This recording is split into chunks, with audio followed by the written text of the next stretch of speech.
ગુજરાતના ખેડૂતોએ હવે સરકાર સામે જાણે મહાસંગ્રામ માંડી દીધો છે। ખેડૂતો દ્વારા આંદોલન કરવામાં આવ્યું, ત્યારબાદ એ આંદોલન જે પહેલું હતું એ સફળ થયું કે નિષ્ફળ એ પણ એક અલગ ચર્ચાનો વિષય છે। ત્યારબાદ ખેડૂતો આમરણાંત ઉપવાસ આંદોલન પર બેઠા।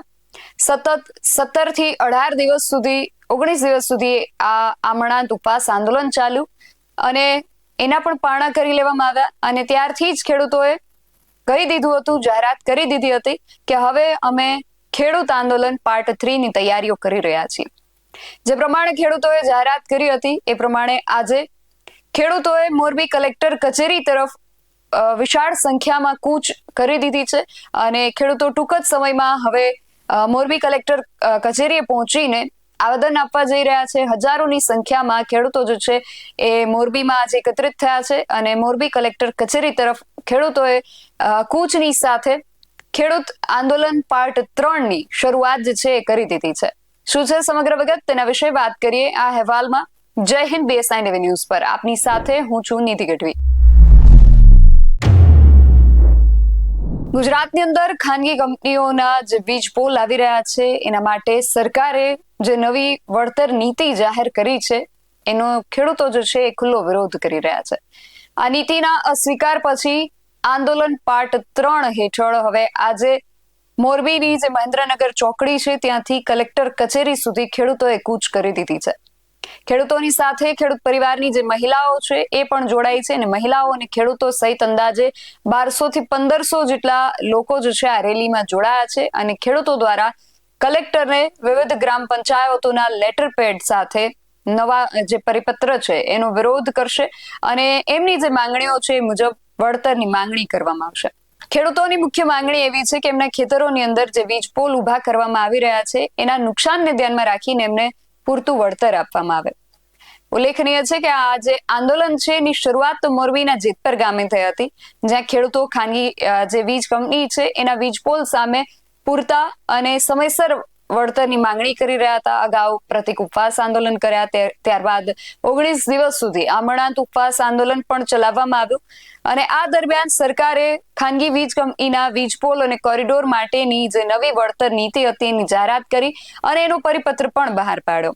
પરંતુ જેતપુરના જે ખેડૂતો છે એ ખેડૂતોએ આ પરિપત્ર સામે અસંતોષ વ્યક્ત કર્યો અને સરકારના આ નિર્ણયથી ખેડૂતોને કેવા પ્રકારનું આર્થિક નુકસાન થઈ શકે છે એ અંગે ચર્ચા કરવા માટે ગત 8મી જુલાઈની રાત્રે 9 વાગે જેતપર ગામે સૌરાષ્ટ્રના લગભગ 12 જિલ્લાના ખેડૂત જે આગેવાનો હતા એમની એક મહત્વની બેઠક બોલાવવામાં આવી હતી અને આ જે બેઠક છે આ બેઠકની અંદર જ ખેડૂતોએ એવું જણાવ્યું કે એ સરકાર દ્વારા નક્કી કરાયેલા વળતરને બદલે પોતાની ઈચ્છા મુજબનું વળતર મેળવવા માંગે છે અને જો એમના ખેતરોમાંથી થાંભલા ઉખેડવામાં નહીં આવે તો આગામી 2027ની ચૂંટણીઓમાં એમણે સરકારને ઉખેડી નાખવાની પણ તૈયારી દર્શાવી હતી। હવે મોરબીના જેતપર ગામે છેલ્લા 19 દિવસથી જે આમરણાંત ઉપવાસ આંદોલન ચાલ્યું અને આ આંદોલન પાર્ટ 2 ને 7મી જુલાઈએ સમેટી લેવામાં આવ્યું, પરંતુ સરકાર અને ખાનગી વીજ કંપનીઓ સામેની જે લડત છે એને હજુ પણ જારી રાખવા ખેડૂતોએ ત્યારે અંતિમ નિર્ણય લીધો હતો અને સરકાર દ્વારા વીજ પોલના વળતર અંગે જે નવો પરિપત્ર જાહેર કરવામાં આવ્યો છે એની સામે ખેડૂતોમાં ભારે અસંતોષ વ્યાપ્યો હતો અને એને પગલે ખેડૂતોએ હવે આંદોલન પાર્ટ 3 ની શરૂઆત જે છે કરી દીધી છે।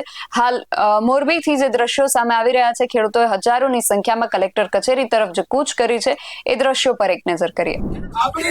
સ્થાનિક નેતા તમારે ત્યાં આવ્યા હોય, એમાં સ્થાનિક નેતા કોઈ તમારું સાંભળવા આવ્યું એવું બન્યું ક્યારે?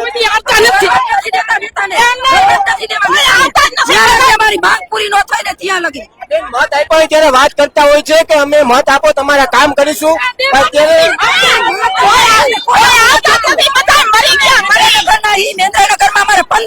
પાણી આવે। જે ઘરમાં મોટું ફેમિલી હોય તો એ 15 દી પાણી આવે તો એની દશા શું થાય? જરાક વિચાર કરો ને। મત ટાણે અમારા ઘરમાં ઘૂસી જાય, ધક્કા ગઈ બહાર કાઢવા પડે મત લેવા ટાણે। હવે નારી શક્તિ વિફરી છે, કોઈના બાપની બીક નથી। નારી શક્તિ જિંદાબાદ। શું કહેશો, જો તમારી માંગ સ્વીકારવામાં નહીં આવે તો મહિલાઓ છે તે કેટલી આક્રમક બની શકે? મહિલાઓ શું કરશે ને એનું નક્કી નથી।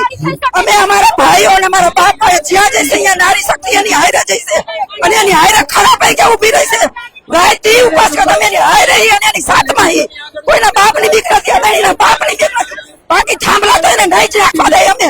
અમારે 5 વીઘા જમીને 5 વીઘામાં અમારે 2 થાંભલા આવે તો અમારી રોજી રોટીનું શું? સરકાર વિચાર કરે કઈ? ઈ જરાક એને વિચાર કરવો જોઈએ. અમારે ઘરવાળા અને મારા બાપ શું કરે? દાડી ઉપર હી અમે નારી શક્તિ વિભરે એટલે કોઈના બાપની નહીં, નારી શક્તિ. અત્યારે જે તમે કહી રહ્યા છો કે 5 વીઘાની જમીનમાં પોલ આવી રહ્યો છે, આ તમારી અંદરની આત્મા બોલે છે. તમે જે અત્યારે આક્રોશ બતાવી રહ્યા છો, એક આક્રોશ એટલા માટે છે કે 5 વીઘામાંથી ઘર હકાવવું બહુ મુશ્કેલ બની જાય. અને ખાસ કરીને તમે મહિલા છો, તમને વધારે ખબર હશે કે ઘર હકાવવું કેટલું મુશ્કેલ બની જાય. તો બેન, અત્યારે કેટલી આ જે વીજ પોલના આવવાને કારણે તમારે પરિસ્થિતિનો સામનો કરવો પડે? અમારા 12 બચ્ચા નાના એ 12 બચ્ચાને અમે બહાર ભણાવીને ઉતારીને ધંધા ચડાવી દીધા છે. શું કારણે કે અમારે 5 વીઘા જમીન છે અને 5 વીઘામાં ઈ થાંભલા નાખે તો અમારી શું દશા થાય? તમે વિચાર કરો. સરકારને કહી આ અમારી માંગ છે.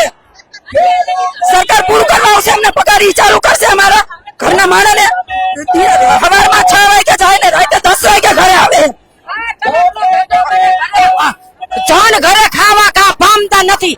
આ અમારા બાપની જમીને અમે નહીં દઈ. બાકી હવે તો ભલે ભલે કરી નાખવું એ સરકારનું. બાકી આ તો નહીં હાલે. નાના બાળકો ભૂખે મરે હે ને આવડા છોકરા મેલીને અમારા દેર વયા ગયા હે. અમે એને કેવી રીતે નિભાવતા આવીશું?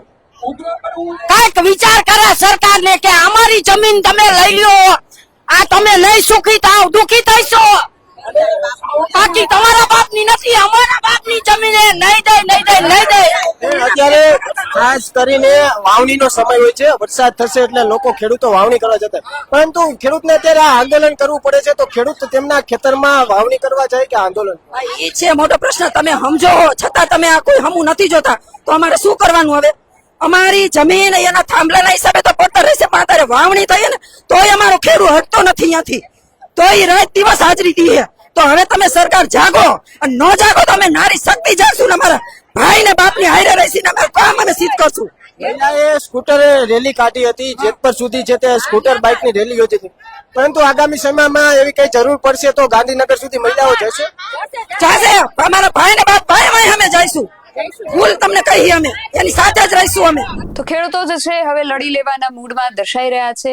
એક બાદ એક આંદોલનના પાર્ટ 1, 2 અને હવે 3 પણ આવી ગયું છે. ખેડૂતોની જે માંગણીઓ છે એ ક્યારે સંતોષાય છે એ જોવાનું રહેશે ને ખેડૂતો આ જે આક્રોશપૂર્ણ રજૂઆતો કરી રહ્યા છે, આ રોષે ભરાયેલા ખેડૂતો આગળ જતા હવે શું પગલા લે છે પણ જોવાનું રહેશે ને આજે કલેક્ટર કચેરીએ ખેડૂતો દ્વારા જે આવેદન આપવામાં આવી રહ્યું છે એને લઈને હવે આગળ કલેક્ટર, સરકારી વહીવટી તંત્ર, સરકાર આ બધા જ આમાં શું પગલા લે છે, શું નિર્ણય લે છે એ પણ જોવાનું રહેશે. તમારું આ સમગ્ર વિષયને લઈને ખાસ કરીને અત્યારે જે પ્રકારે મોરબીથી સમાચાર સામે આવી રહ્યા છે કે ખેડૂતોએ આ જે આંદોલન પાર્ટ 3 છે એની શરૂઆત કરી દીધી છે ને આ એ શરૂઆતના ભાગરૂપે આ જે રેલી છે કલેક્ટર કચેરી સુધી જવા માટે નીકળી ગઈ છે ને અમે જયારે રેકોર્ડ કરી રહ્યા છીએ ત્યાં સુધીમાં કદાચ આ રેલી ત્યાં પહોંચી પણ ગઈ હશે. તેને લઈને તમારું શું માનવું છે? તમારો મત અમને કોમેન્ટ બોક્સમાં ચોક્કસથી જણાવજો. આવા જ વધુ અહેવાલો સાથે મળતા રહીશું. તમે મારી યુટ્યુબ ચેનલને સબસ્ક્રાઇબ કરવાનું અને અમને ફેસબુક અને ઇન્સ્ટાગ્રામ પર ફોલો કરવાનું ભૂલશો નહીં. બાકી અવનવી અપડેટ્સ માટે આપ જોતા રહો BS9 TV ન્યૂઝ. નમસ્કાર.